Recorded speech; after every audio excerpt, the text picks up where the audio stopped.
What a week. As Karen just reported there, Extinction Rebellion are blockading Amazon fulfillment centers, just in case you were worried that the supply chain isn't quite sufficiently screwed up enough.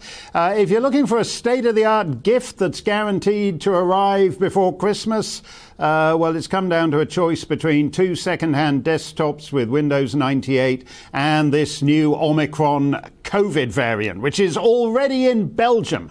So it's guaranteed to be down every British chimney by Christmas Eve. For children, though, there's a new Boris Johnson doll. It's not very sophisticated. No matter how hard you pull the string, it only says one phrase over and over.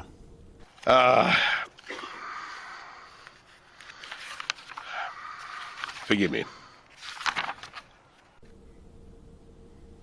Forgive me. Forgive me. Forgive me. Great. He's talking to the nation like he talks to his various wives. Incidentally, the new Boris Johnson doll isn't like your Barbie or Ken doll. The Boris doll is completely lifelike. He's got fully operational private parts and nothing else. He's not like Action Man. When you wind him up, he just winds down again. The big world is very much my kind of place. It has very safe streets.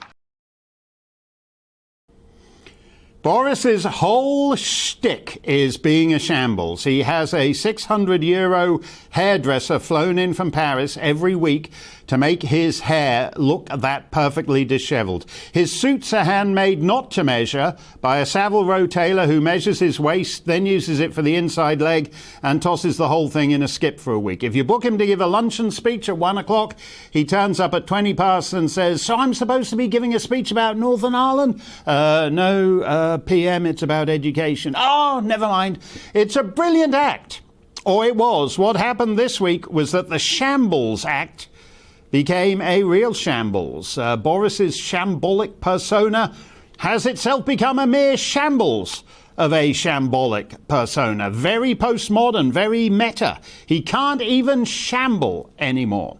Now, that may not matter much for climate change or other pseudo issues, but right now, with what's happening in the Channel, some real leadership is required. Monsieur Macron, who's not above kicking a man when he's down, has now told Boris to take a hike and declared Priti Patel persona non grata in France.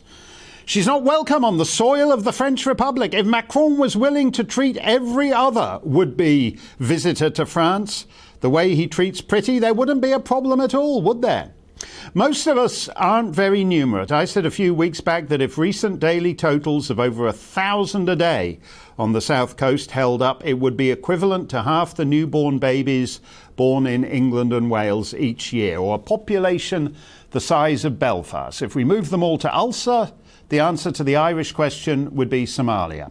A century ago, the population of the British Isles, England, Scotland, Ireland, Wales, was exactly the same as the population of British West Africa, what's now the Gambia, Sierra Leone, Ghana, Nigeria. They both had about 45 million people. Now, Nigeria alone has over 200 million. The population of sub-Saharan Africa is now just over 1 billion. That population has doubled in the last 2 decades. According to the United Nations, it will double in the next 20 years to 2 billion, over 2 billion.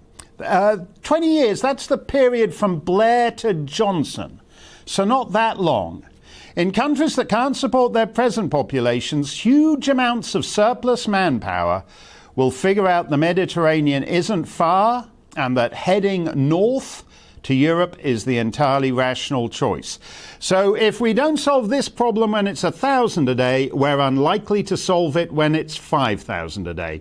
Still and all, at least we're taking the COVID seriously. Are you a businessman in Johannesburg who was planning a trip to London until your country got, red listed because of the Omicron?